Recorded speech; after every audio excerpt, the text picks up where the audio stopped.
네, 강남 부동산과 고급 주거 부동산의 소식과 분위기를 전해드리는 컨텐츠 주간박태양 한번 시작해 보도록 하겠습니다. 이번 주에는 하이엔드 부동산 시장 또는 고급 주택 시장에 관심 많은 분들 뿐만 아니라 대중적으로도 굉장히 화제가 된 소식이 두 가지나 있었습니다. 첫 번째는 아크로솔 프레스트 130억 펜트 세대 매수자가 유명 연예인이었다라는 소식이 또 굉장히 화제가 되면서 이 대중적으로는 와 130억짜리 어떤 집이야 좀 이런 느낌이고, 또 최근 이제 신규 분양 가격이나 신축 하이엔드 분양권 단지의 뭐 계약 해제분 거래 소식 뭐 이런 가격들을 좀 아는 분들은 야 잘 샀네 뭐 이런 생각을 할 수도 있고, 이런 여러 가지 시선을 받으면서 화제가 된 소식이었습니다. 당사자가 사실 뭐 유명 연예인이라서가 아니라 이 거래 자체가 좀 여러 가지 의미로 좀 대단하고 흥미로운 좀 이야기해 볼 거리가 많은 거래이기 때문에 좀 리뷰를 해보려고 하고요. 사실 이게 요번에 거래가 된 게 아니라 작년 9월경에 이제 계약을 하고 이번에 소유권이 넘어가게 되면서 그 등기부등본에 실리게 되면서 이게 기사화가 된 거죠. 그래서 실명이 너무 노출이 돼 있어가지고 좀 당황스러운데, 아무튼 요거에 대해서 좀 이야기를 해보려고 하고요. 두 번째는 유엔사 부지 하이엔드 오피스텔 분양 소식이 갑자기 이 단독으로 또 이 기사가 딱 나오게 되면서 이 굉장히 화제가 됐습니다. 평당 9천만 원대 베일벗은 용산 유엔사 부지 오피스텔 분양가 막 이러면서 화제가 돼가지고 오피스텔이 9천만 원이야 이러면서 이제 대중적으로는 굉장히 화제가 되고, 또 요 시장을 조금 아는 분들, 뭐 하이엔드 오피스텔 투자자거나 이런 분들은 이 9천만 원대가 이제 계약 면적 평당 가격이라는 거를 이제 보자마자 뭐 대부분 아셨을 거고, 근데 그걸 감안해도 이 유엔사 부지 오피스텔 전용률이 50%가 안 될 걸로 예상이 되기 때문에 이 전용 평당가로 환산을 하면은 2억 정도거나 2억이 조금 넘는 수준이라는 의미입니다. 이 평당 9천만 원대라는 의미가. 근데 사실은 작년에 이미 제가 평당 2억 5천만 원의 하이엔드 오피스텔 청담동에서 완판했다 이러면서 굉장히 호들갑을 떨었던 게 이미 1년이 넘었기 때문에, 이런 소식을 박태양 TV를 좀 꾸준히 봐오신 분들이거나 아니면 최근에 뭐 신규 분양 가격 이런 것들이 전용 면적 기준으로 2억 넘게 영업을 하고 있는 곳들도 꽤 되기 때문에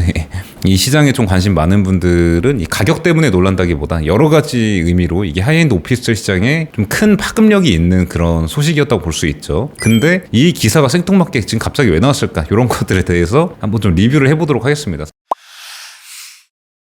네, 첫 번째로 아크로솔 프레스트 기사를 좀 읽어보고 상황을 좀 정리를 해보고 이야기를 이어가 보도록 하겠습니다. 제목: 뚝섬 130억 펜트하우스 현금 매수자 전지현이었다. 이 기사가 처음으로 나왔습니다. 그래서 단톡방이나 부동산 커뮤니티 같은 데 굉장히 화제가 됐어요. 지난해 개인 간 아파트 역대 최고 거래 가격인 130억 원을 기록한 서울 뚝섬 초고층 펜트하우스 매수자가 배우 전지현인 것으로 확인됐다. 계약 이후 7개월이 지나도록 거래 내역이 등기부등본에 오르지 않아 의문에 휩싸여 있었다. 일부에선 집값이 급락하던 와중에 초고가 거래여서 계약 취소 가능성을 거론하기도 했다. 그러니까 이런 좀 맥락의 이야기들이 많이 나왔던 것 같아요. 왜냐하면 이게 거래 시점이 작년 9월이기 때문에 그 시점 이후로 정말 이 공포의 부동산 시장을 맞이한 이후지 않습니까, 지금이? 그렇기 때문에 이게 뭔가 130억 원에 샀는데 지금 뭔가 이것보다 가격이 빠지거나 뭔가 뭐 잘못 샀거나 고민이 많지 않았을까? 막 이런 이제 우려, 이제 걱정을 해주는 이제 그런 좀 피드백도 이 온라인 커뮤니티 같은 데 좀 많았던 것 같고, 근데 요번에 이 소유권 이전 등기 넘어간 시점을 봐도 보유세 과세 기준일이 6월 1일이기 때문에 이제 그거를 넘기기는 이제 어렵지 않겠습니까? 그래서 이제 그 시점에 맞춰서 잔금을 한 걸로 쉽게 예상이 되는 것 같고, 그리고 가격적으로 보면은 이 130억 거래 그 시점이 사실은 뭐 작년 상반기나 아니면 21년 하반기 같은 전반적인 주택시장의 최고점 시기가 아니라 9월이면은 우리가 이 시점에 대해서 한번 좀 생각을 해볼 필요가 있습니다. 이때는 이미 급격하게 금리가 올라가기 시작한 시점이었고 불안 심리가 굉장히 생기기 시작했고 분양시장도 완전히 얼어붙은 이후예요. 근데 그 시점에 이 130억 거래가 됐다는 게 사실은 좀 이야기할 거리가 많을 수밖에 없는 이런 초고가의 주택 거래인 거죠. 그러니까 상반기에 있었던 PH19 145억 거래랑도 느낌이 좀 많이 다른 겁니다. 이게 매도자 입장도 그렇고 매수자 입장도 그렇고. 그래서 이제 그런 거에 대해서 좀 리뷰를 해보려고 하고 기사를 조금 더 읽어보도록 하겠습니다. 등기부등본 확인 결과 지난해 9월 30일 130억 원의 실거래가 신고된 성동구 성수동 1가 아크로솔 플러스 47층 264제곱미터를 전지현이 샀다. 여기서 지금 깜짝 퀴즈 하나 나가도록 하겠습니다. 아크로솔 프레스트 47층 264제곱미터를 전지현이 샀다. 이걸 보고 우리 고급주택에 관심 많은 이 매니아 분들은 바로 한 가지를 캐치할 수가 있어야 돼요. 3초 세도록 하겠습니다. 3, 2, 1 뭘까요? 바로 복층이라는 사실을 바로 캐치할 수 있어야 됩니다. 왜냐하면 우리나라 이 고급주택이라는 기준이 물론 여러 가지가 있지만 그중에 세법상 고급주택이라고 취득세가 중과가 되는 그 기준 면적을 넘어가게 되면은 취득세를 무주택자여도 12.3%를 내야 되는 그 기준이 있습니다. 그게 바로 단층일 경우에 245제곱미터, 복층일 경우에 274제곱미터죠. 근데 이게 264제곱미터라는 거는 뭘까요? 바로 이 복층이라는 의미겠죠. 왜냐하면 아무리 이런 펜트세대 같은 초고가 주택이어도 이 세법상 고급주택이 돼버리면은 이 거래할 때마다 무주택이어도 12.3%를 취득세로 내야 된다는 거는 사실상 상품성이 좀 많이 낮아질 수 있는 거기 때문에 그 면적을 웬만하면 안 넘기려고 그러고 최근에 공개된 공동주택 공시가격 상위 10개를 봐도 그 세법상 고급주택에 해당되는 게 거의 없죠. 그런 상황이라고 볼 수 있는데 그렇기 때문에 요 전용 면적 숫자를 보면은 어느 정도 이게 복층이구나 라는 걸 유추할 수가 있는 거죠. 아크로솔 포레스트 펜트 세대는 총 6세대가 있는데 모두 복층입니다. 다락 복층 같은 개념이 아니라 두 개 층을 통째로 쓰는 그런 PH129 같은 그런 컨셉의 듀플렉스 펜트하우스라고 생각하시면 됩니다. 아무튼 그래서 여기까지 보고 상황을 한번 정리를 해보면요. 현 시점에 나인원과 아서포 이렇게 두 개가 지금 서울 하이엔드 아파트 투탑 체제라고 좀 볼 수 있는 그런 상황인데 그런 아파트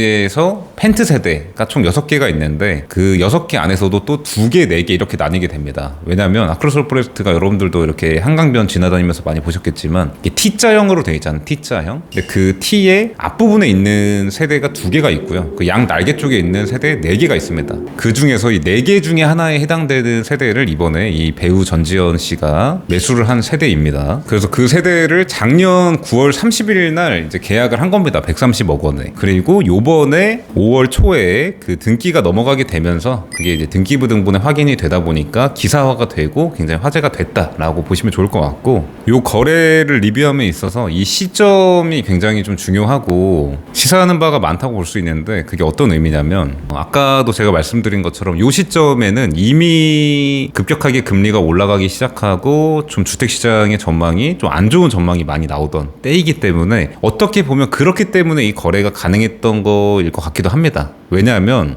이 130억 원이라는 금액이 물론 엄청나게 비싼 금액이 맞고 집 한 채 130억 하는 게 맞나라는 생각이 들 수 있는 금액이지만 사실은 이런 하이엔드 주택 시장에 좀 돌아가는 것들을 최근까지 이렇게 흐름을 봐오고 이러던 분들은 그렇게 놀라운 숫자는 아니라고 볼 수 있고 단적으로 최근에 강남에서 이제 신규 분양하려고 하고 있는 그런 하이엔드 주택들의 분양 가격을 보면은 싸 보이기까지 하는 그런 가격이라고도 볼 수 있습니다. 그리고 제가 작년 상반기에 그 PH129 145억 거래가 됐을 때 또 굉장히 호들갑을 떨면서 그 서울 하이엔드 주택 심상치 않다 이런 또 영상을 찍은 적이 있습니다. 그때 했던 얘기랑 사실 좀 일맥상통하는데 그 영상에서도 물론 길게 얘기했지만 짧게 요약을 하면은 이런 내용이었어요.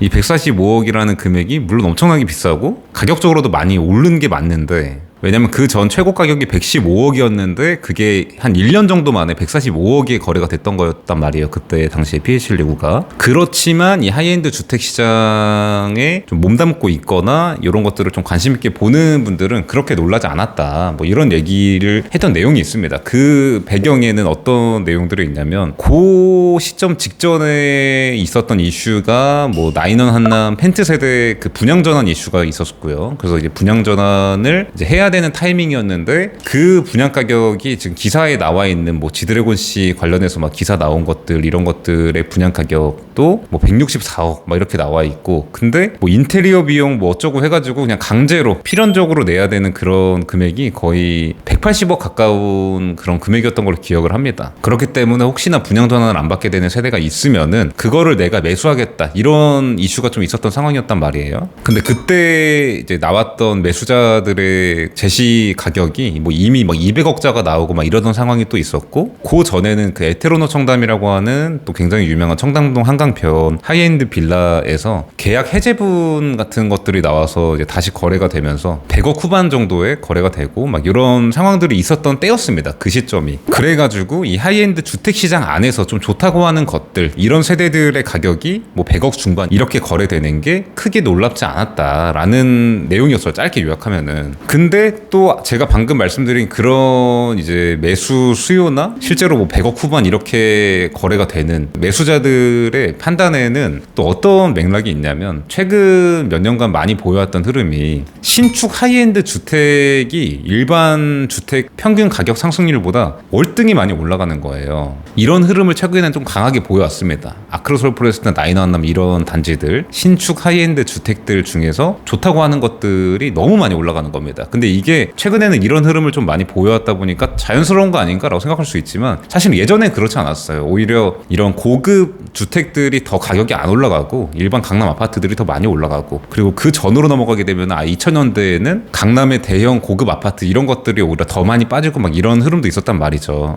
근데 어쨌든 이제 최근에는 이런 그 신축 하이엔드 주택, 대형 면적의 고급 주택 막 이런 것들이 수요는 많아졌는데 이제 공급이 한정적이고 앞으로 나올 공급도 예상되는 것들이 별로 없어. 그러니까 예를 들면 지금 뭐 나인원이나 아서포가 이제 신축이 아니게 됐을 때 그런 시점에 그런 것들을 대체할 게 이제 부족해 보여. 그러니까 이런 생각들 때문에 이 매수자들도 이런 고가로 매수할 수 있는 그런 판단을 할 수 있다고 볼 수 있는 겁니다. 그 수요층들도 아무리 부자여도 이거의 투자 가치나 자산 보존 능력 뭐 이런 것들이 없으면 이런 고가로 매수 결정을 하기 어렵다고 볼 수 있거든요. 정말로. 그래서 이제 다시 원래 얘기로 돌아와가지고 이 작년 9월 시점에 130억의 아크로솔 포레스트 펜트 세대 거래를 좀 어떻게 바라봐야 되냐면 일단 매도자 입장에서 보면요. 이 130억에 거래된 이 세대의 분양 가격이 한 60억 정도입니다. 분양을 2017년에 했고 입주를 20년 말 21년 초에 해서 22년 이제 9월에 매각을 한 겁니다. 그러니까 이제 분양을 시작한 시점 대비해서 5년 만에 2배 넘게 오른 상황이라고 볼 수 있고 사실 이건 펜트하우스만 그런 게 아니라 다른 일반 세대들도 거의 분양가 대비 2배 정도 오른 상황이라고 볼 수 있어요. 그렇기 때문에 이때 당시에 작년 9월 당시에 앞으로 주택 시장에서 크게 재미 보긴 어려울 것 같아 이런 판단을 충분히 할 수 있는 상황이라서 이게 130억 원에 나올 수도 있었을 거라고 좀 생각이 되는 것 같고 지금 분양가가 60억인데 많이 올랐는데 130억에 팔리면은 그냥 팔아야겠다 이런 생각을 할 수 있었을 것 같고 근데 사실 매도자보다 더 어려운 거는 이 시점에 이제 매수하는 거가 굉장히 어려운 상황이었다는 우리도 그 기억을 하고 있죠. 근데 이 거래 매수자도 사실은 뭐 신이 아니고 아무리 부동산 투자에 좀 재능이 있다고 해도 단기적인 흐름이나 앞으로 어떻게 될지에 대해서는 예측을 할 수도 없고 아마 그런 판단을 하진 않았을 것 같아요. 근데 그때 당시에 이제 밸류에이션을 해보고 제가 좀 자주 말씀드리죠. 고급 주택 시장은 이 인근에 있는 단지들이랑 이렇게 밸류에이션을 하는 게 아니라 예를 들면 뭐 나인원 듀플렉스가 얼마인데 그러면 아서포 펜트가 얼마고 에테르노 청담 단층 세대가 얼마고 막 이런 식으로 왜냐하면 인근에 있는 거랑은 비교해서는 그 비교 대상이 잘 없고 그 밸류에이션이 잘 안 되기 때문에 보통은 우리가 아파트 같은 거 비교할 때는 1차적으로 당연히 내 옆단지, 내 뒷단지, 내 앞단지들이랑 시세가 연동해서 가는 건데 고급 주택 시장은 그렇기 때문에 더 어려운 겁니다. 밸류에이션이. 근데 제가 하고 싶은 얘기가 뭐냐 이미 이 매수 시점에 이 가치보다 조금 싸게 산 거라고도 볼 수 있는 겁니다. 이미 그 전에 하이엔드 주택 시장에서 좀 좋다고 하는 것들이 100억 후반 정도를 충분히 볼 수 있는 상황이었고 거래된 것도 있는 상황이었기 때문에 현 시점에 가장 좋은 아파트 중에 하나인 아크로솔 포레스트의 펜트 세대지 않습니까? 어쨌든 또 이 단지에서 가장 좋은 건 아니지만 거의 두 번째로 좋은 세대라고 볼 수 있는 거예요.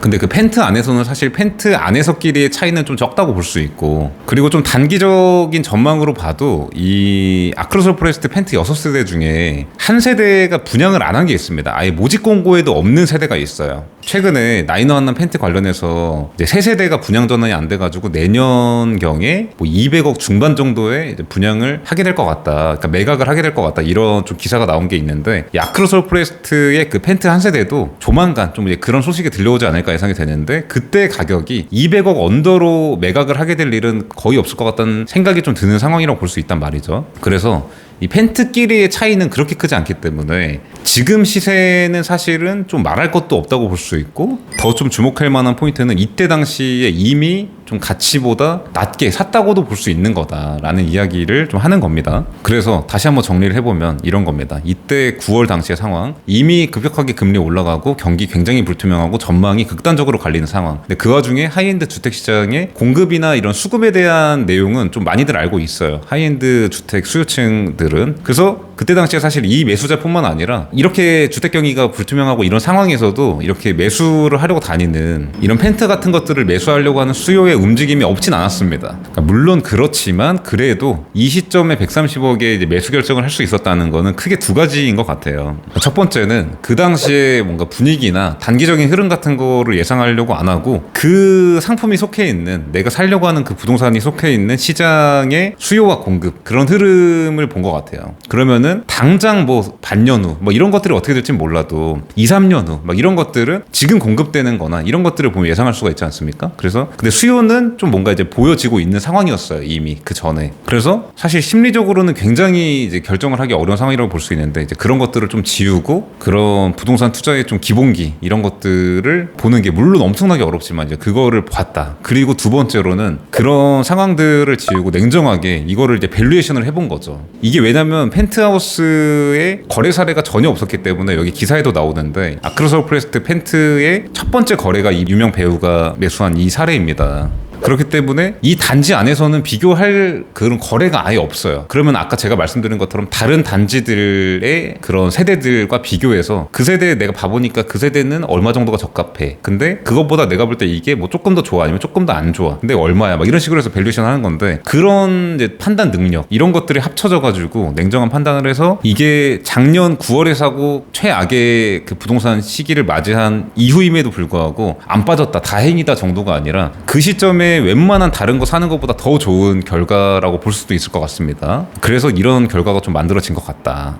물론 지금 이 매수자한테는 총 재산의 10% 미만으로 그냥 내 집, 그 실거주할 집을 매수한 경우라고 볼 수도 있겠지만, 그래도 아무리 돈이 많은 부자여도 현금 100억을 넘게 넣는 상황에서 투자 가치나 이런 것들을 고려를 안 할 수가 없고, 가격이 빠지면 속상한 건 마찬가지죠. 그렇기 때문에 이제 가치적인 부분을 무조건 고려했다고 볼 수 있는데, 그런 면에서 아주 성공적인 이제 투자라고 볼 수 있다. 그러니까 이 매수자 배우분이 원래도 좀 부동산 투자를 잘한다고 알려져 있고 성공적인 결과를 내온 거를 많이들 알고 있는데, 요번 이 130억 매수 거래 사례는 정말 좀 시사하는 바가 많은, 사실 최근에 일반적인 주택들도 좀 반등하게 되면서 그 저점을 놓친 거에 대해서 또 후회하는 흐름이 또 생기고 있고 이런 상황인데, 이게 뭐 10억, 20억, 30억 정도가 아니라 130억 정도의 매수 결정을 작년 9월 같은 시기에 매수 결정을 한 거에 대해서 정말 좀 높게 사야 되는 것 같고, 물론 그 과정에서 중개사나 컨설턴트나 전문가의 도움을 받았겠지만 사실은 그것도 인사이트의 일종이라고 좀 생각을 합니다. 나한테 도움을 줄 수 있는 그런 능력을 가졌는지 뭐 그런 것들을 판단하는 인사이트인 거죠, 일종의. 그래서 여러 가지로 부동산 투자 잘한다 그동안도 알고 있었지만 굉장한 주관과 인사이트와 밸류에이션 능력의 결과물인 것 같다라는 생각이 들면서, 거기다가 어느 정도 운까지 따르는 그런 매수이지 않았나라고 좀 정리를 해볼 수 있을 것 같습니다. 그래서 이거는 유명 배우라서가 아니라 정말 요 사례는 작년 9월에 거래 소식이 들렸을 때도 제가 그 유튜브에서 짧게 얘기를 했었지만 정말 리스펙하고 샤라웃 해야 되는 그런 사례가 아닌가. 작년 9월 같은 때 부동산을 사서 이 정도의 결과를 남길 수 있는 다른 선택지가 또 있었을까 싶을 정도의 그런 거의 베스트에 가까운 선택이었다고 보이는 그런 사례라고 볼 수 있을 것 같습니다. 그러니까 요 130억 매매 거래에 좀 초점을 맞춰서 이야기하다 보니까 이제 시장에 대한 흐름이 좀 듬성듬성 이야기를 하게 돼서 이해가 안 되는 부분이 있으실 수도 있는데, 이제 그런 것들은 또 앞으로 이 하이엔드 주택 시장의 소식을 좀 전해드리면서 좀 보충을 해보도록 하고요. 오늘의 두 번째 소식, 유엔사부지 하이엔드 오피스텔 공급 소식으로 한번 넘어가 보도록 하겠습니다.